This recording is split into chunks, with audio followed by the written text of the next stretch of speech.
Hello everybody, this is Murray back with you in this edition of the Lavaca County News Review.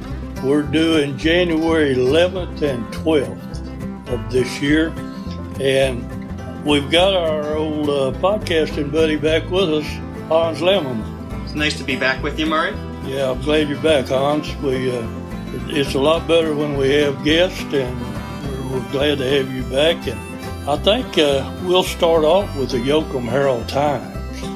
And I believe you had an article about water damage to the courthouse. Is that correct? That is correct, yeah. So for the first Commissioners Court meeting, or the first regular Commissioners Court meeting of the year, County Judge Darrell Fowler in DeWitt County, he explained that when he went into work on his first day back from the break, from the holidays, he noticed that the ceiling in the district clerk's office had collapsed because there was a buildup of water. And basically there was a pinpoint break in the valve, and it just misted. It was just like a mister, but it went all weekend, he suspected, to where that moisture buildup was enough for the ceiling to just collapse. And there wasn't too much damage. I believe they were replacing a monitor, but really no paperwork or important documents. So it could have been worse, but we did have that picture from the judge right after he noticed. So that wasn't rain caused. That was caused by a busted pipe or exactly, a loose fitting.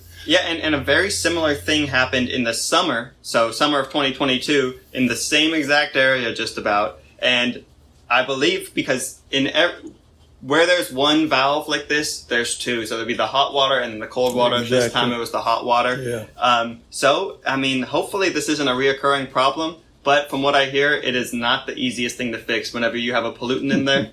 But I'm wishing them the best of luck in DeWitt County. Yeah. I see, too, where Yoakum Stock Show is coming up this weekend. Oh, yeah. I haven't been in Yoakum long enough to go to one of these stock shows yet, but it seems to be the talk of the town. It was on the front page last week, too. And then, once again, we have some more information on it here. Have you been to any of the stock shows in Hallettsville, Yoakum? I haven't been in any around Lavaca County so much as I lived over in Gonzales County for nearly 20 years, and I went to a lot of those, but basically you just see new kids and new animals, but the format of how they do it is generally about the same, I think, everywhere. But anyway, it's something to look forward to. And in this rural area, a lot of kids are into that sort of thing, raising animals and what have you. Yeah, and it says on the front page here of the Herald-Times that the project show will take place on the 13th and 14th, and then the Yoakum Rodeo Arena, or show barn, is on Friday at 4 p.m. So if you happen to be in Yoakum and are hoping to encourage these young FFA students as they develop their passion for agriculture, this is a great opportunity for that. Yes, it is. That's a good organization, the 4-H as well, and it's really a good thing. And these kids raised around here on farms and ranches, that's just part of their DNA, is to get involved in this sort of thing. I was looking to it looks like the chamber banquet is coming up. Yep, and the cool thing about the chamber banquet is, I guess everybody, since it's a small community like the ones that we have in Lavaca County, basically everybody is there. So a lot of people from every business and many local organizations are going to be there. And a lot of significant awards will be handed out. So that's definitely something that I look forward to going to. And hopefully there'll be some coverage in the Yoakum Herald-Times. Right. And another thing I wanted to cover, and this should be in all of the newspapers, although I hadn't flipped through all of them to check, it's definitely in Yoakum, is that it is School Board Recognition Month. And I've been to a couple of the school boards. I know that they were all given sausage plates and donuts and different snacks, which made the meeting a little bit more interesting. But we'd like to thank the school board's members, because it is a volunteer position here in the county for many of the school boards. And it's much appreciated the work that they put in and all the hours in order to better the school. Yes, it's good to recognize those folks, that will take their time to do this sort of work, and it's very important that we do honor them. I see also that you have your yesteryear in Yoakum in this issue. Oh, yep. Every week I go back to an old paper. What year did I go back to this year? That's this week? 1938, I believe. January 11th, 1938. 1938. Oh, yes. Now I remember. And one of the stories that I cover in this week's yesteryear is there's a story about two planes from Houston that crashed into the earth. And this is very interesting. Now, some of the stories from yesteryear, or these history pieces where I go back, they don't happen directly in the city, but they appear on the front page, and it's really nice to think back, 90 years ago or so, 80 years ago or so. This is what they were looking forward to every day, these daily papers or these, bi-weekly papers. Just looking forward to it. And a lot of times what's most interesting to me, especially in the 30s through the 50s, there's global news. You look at the front page of the Yoakum Daily Herald, and you'll see news about what's happening in Germany or what's happening with the world wars. So very fascinating. Yeah, they used to pick up a lot of what we call today filler, because we concentrate more on the local news, and they probably didn't have the assets or the people to go out and be interviewing this one and that one. So they were picking up a lot of world news. What gets me about a lot of those older papers is the way they presented it. Things that you might expect to see on the front page, you might not see till 2 or 3 pages in, and running those one-column stories, And another thing is that the world news may have actually been more appealing to the audience. So while it might be considered filler today because it's not localized, that's true. Back then you didn't have the internet, so you had no way of knowing what was happening. That's a good point. That's a good point. I didn't think about that. But that was probably the only way that they got the information. That or word of mouth, and I know that I don't trust myself repeating a story, so. No, I don't either. Okay, we'll move on down. There's just mostly local news. Yoakum has one of my columns in here, but it's not the latest one, but I think it was last week. But it's about this bronc rider, one of the greatest bronc riders in the country. And he was injured as a child, and his face was kind of messed up. And so he called himself Booger Red, ugliest man living or dead. So that's it, Yoakum Herald. So you might be, if you hadn't seen that, you might be interested in it. What a way to find the silver lining, and to turn what could be perceived as a negative into a positive, and actually make a persona out of it. Yeah, Booger Red, he wasn't ashamed of it, and it was a thing that it was his own fault, him and another kid on the 4th of July, they packed a tree stump full of gunpowder and thought it'd make a good display, and it killed the other kid. Oh, no. And messed Booger Red's face up. But anyway, that's another story. But we've got more 4-H stuff in here, and stock show, and let's say something about the sports. Yep, Mark Luby has been busy covering the soccer teams around the county, and it looks like he has an update on the Lady Bulldogs and their tournament. Yeah, it says that they placed 7th in their home tournament, and he's got the scores of other games that Yoakum soccer team. I don't know how long these schools have been doing soccer. I think here in Hallettsville, I believe they just started. I don't know. You may know more about that than I do. But. I am not an expert, so I would make sure to contact Mark or read some of his work. But I had heard the same thing, that Hallettsville, this is their first year doing soccer, and hopefully they're off to a nice start so far. But we're still in the very beginning of the season, so all these teams are building camaraderie and getting used to playing with each other. Exactly. But Mark Luby does a good job with those sports in Yoakum and several of our other papers. So kudos to him for writing about these kids. Yeah, and to follow up there on the Yoakum tournament, the Lady Bulldogs, it says Mark wrote that last week they got 1 win, 2 draws, and 2 losses to finish in 7th. So all in all, it looks like they played quite a few games over the weekend. Yeah, soccer's a big thing in these larger cities.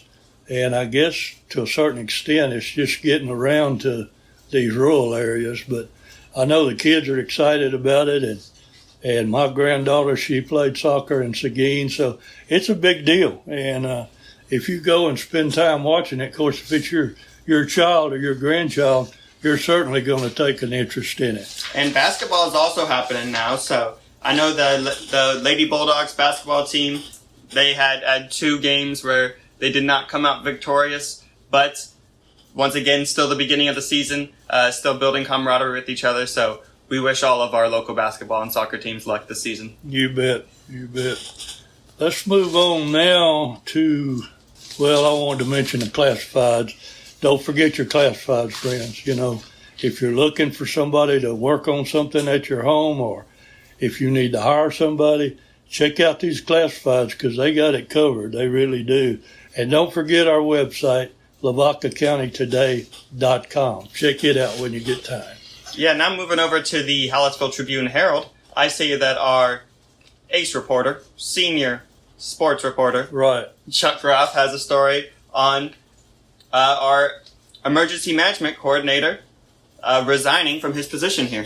Yeah, Egan's going to move on. He's going to, actually, from what I've read, he's still going to be here, but he's going to be like a liaison for the Texas Division of Emergency Management, and he's going to be the liaison for Lavaca County. Yep, there's a quote here from him that Chuck writes. It says, "With this position, I'll be working hand in hand with Lavaca County and its municipalities, as well as local officials and volunteer representatives." So, looks like he'll be dealing with a lot of the same people, just with a different badge on. Yeah, we don't have to say we're going to miss Egan because he's not going very far. But congratulations to him, and we hope he does well on this new job. Also on the front page, we've got some pictures and story about the Harris County Sheriff's Office Junior Mounted Posse is going to arrive here Saturday. Some more stuff about that. And you don't want to get caught in traffic then. No. And, you know, we had trail rides come through here last year, and I got some pictures of those, and that's a real good opportunity because all you have to do is stand on the side of the road and wait for them to come by. But one story that I'm interested in here is the Texas State Domino Tournament. Is that at the KC Hall here? Yeah. It always is, and it's a big deal. They have a Hall of Fame induction ceremonies and a domino play and all kind of different teams and age groups, and they always have plenty of food and refreshments. So if you've never been to one and you like to play dominoes, check it out. Yeah, it seems like this is where the best of the best is going to be. Yeah. We also need to mention Henry Joe Yashek's Town Chatter. Of course. What has he got for us this week? Well, the little fella, you know, he's got different stories about Sacred Heart, spaghetti supper and fundraiser and people that having wedding anniversaries, you know. I don't know if he'll like for me to mention it, but I've been calling him Hank. You know, I think Hank's a good nickname for the little fella, and he don't seem to bother him too much, so me and Chuck Groff have been laying it on him pretty good. But no, all seriousness, you know, Henry's got a good column. It's well read, and we appreciate the little fella doing his job. Yeah, thank you, Henrik Joseph. All right, now I also saw that we mentioned the banquet earlier for Yoakum. The Hallettsville banquet's going to be on the 25th, and that's another similar event. And it says that this year the Hallettsville banquet will be using an Alice in Wonderland Mad Hatter's Tea Party theme. So I am excited to see how everybody interprets that. Yeah, that sounds like some fun times. I'll say, too, that Chuck wrote a story about the Hallettsville Junior High gym floors having to be replaced. I believe it got flooded also.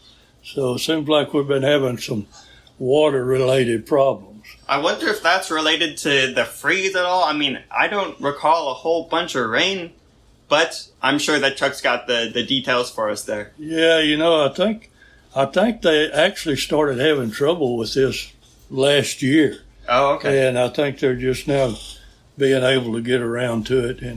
But talking about rain, we haven't got much, and there's also a story here by our weather analyst, Larry Rothbauer, and he's got a column about the lack of rainfall in 2022.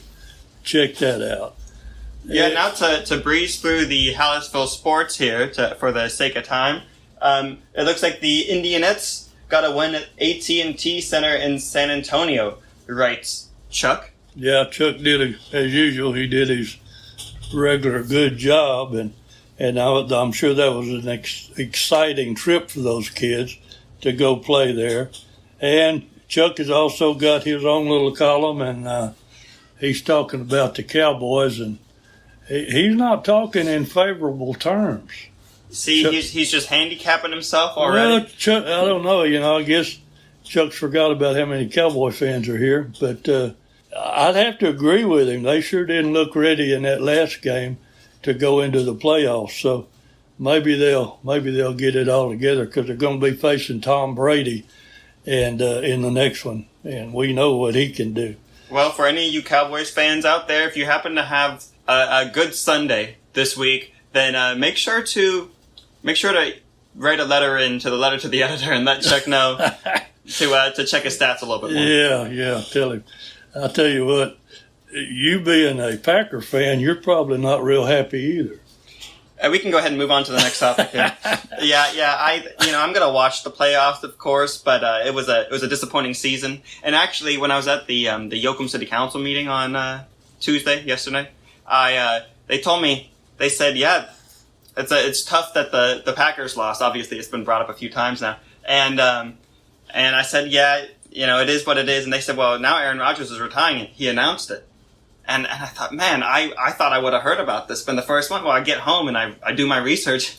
I didn't hear anything. So no, I don't think he announced it. I think he mentioned that it might be time to give it up. But I don't think he publicly announced anything. And I'd like to know what their sources are. But anyway, we'll move on. I'll give myself a little plug. I have a column on page 4B in the Hallettsville Tribune, and the title is Memories of Old Saluria. Now, I may be pronouncing that wrong. It's Saluria. And this was a community that I had never heard of. And I have been in that part of the state a bunch of times, because it's just over here in the next county. But it was a port city, just like Indianola. Those two cities, both of them, got destroyed by hurricanes. And they survived this one in 1875, and then I think it was 1886, here come another one. And they pretty well wiped both of them out.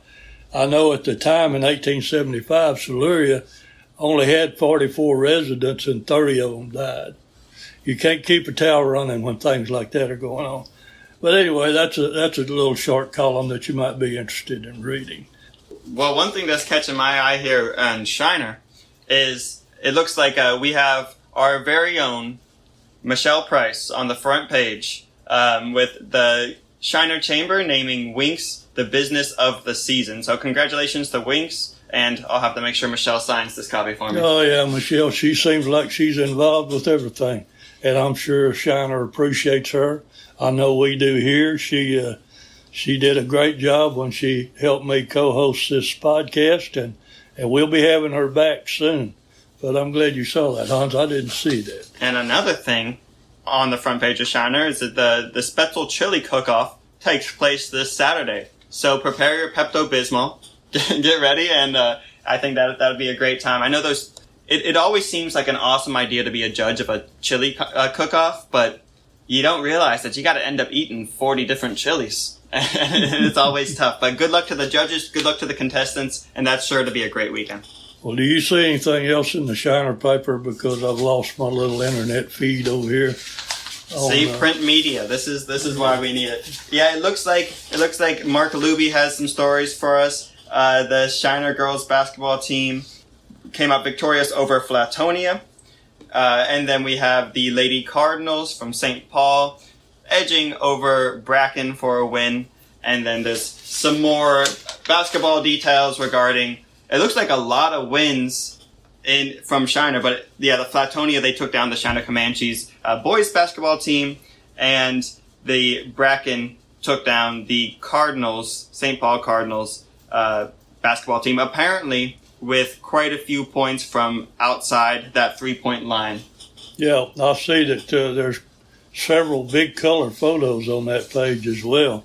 So, yeah, Mark Luby. I am a big fan of this photo here at the top. He's got a great shot of, this is a Lavaca County name here, so I'm going to do my best, but Riley Mosesek probably did pretty good. That's pretty close. Thanks. Anyways, a great layup shot, and I'm impressed. That's worth getting the paper itself. Well, that's good.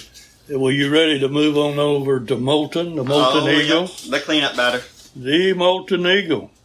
And on the front page of it, it's all about the rodeo and the stock show and the Harris County posse coming to town. So it's pretty much, now this is new, that free little library. Yeah, I was just reading about this. So from what I understand, this looks like an app that will be available to, I'm reading up some more information on it.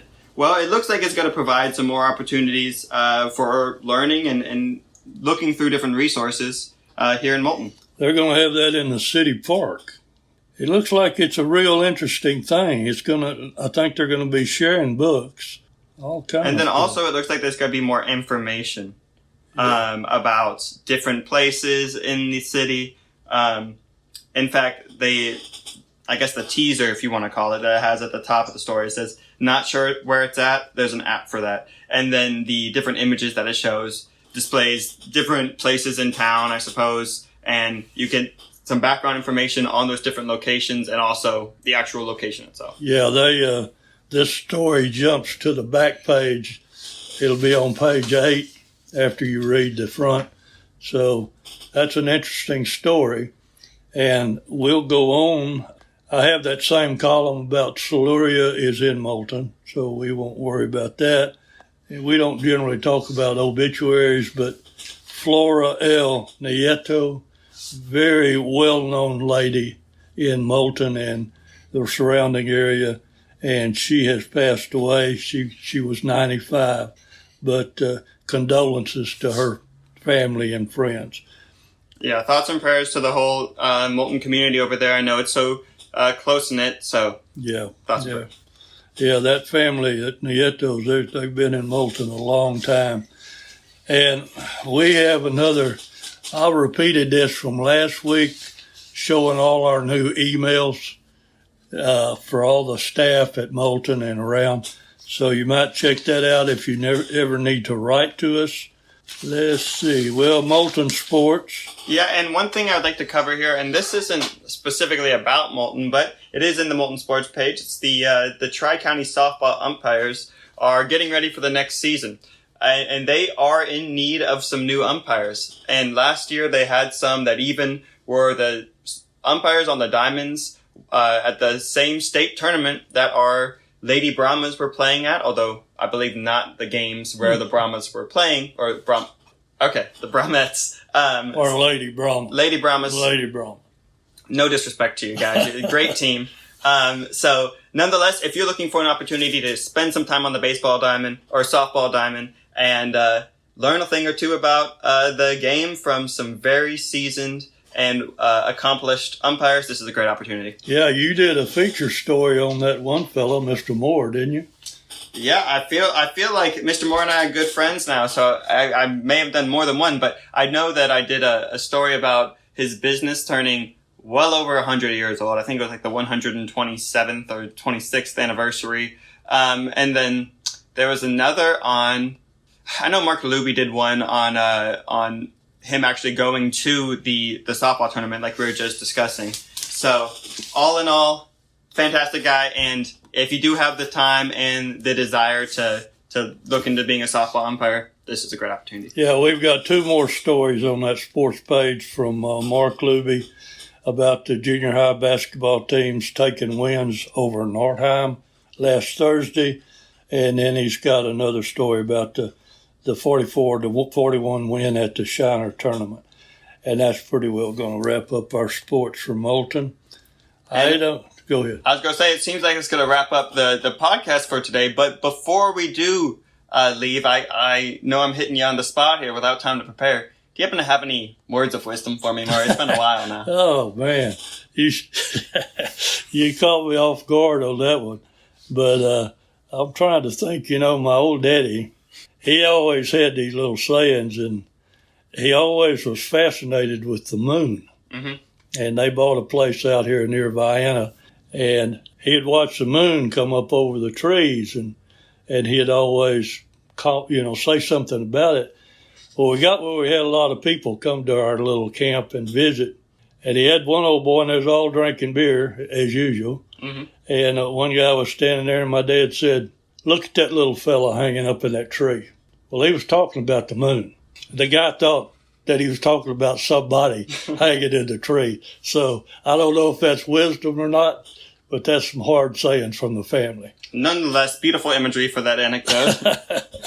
Well, I hope that everybody else enjoyed that as much as I did, and I look forward to seeing the different podcasts that you host with other co-hosts and even by yourself in the future. On behalf of all the listeners, you're doing a great job, Murray. Well, I appreciate that, and we're always available for any people in the area that have things going on or interest or community stuff that if you would like to be noticed on this podcast, we're open to bringing in guests and letting them talk about their activities.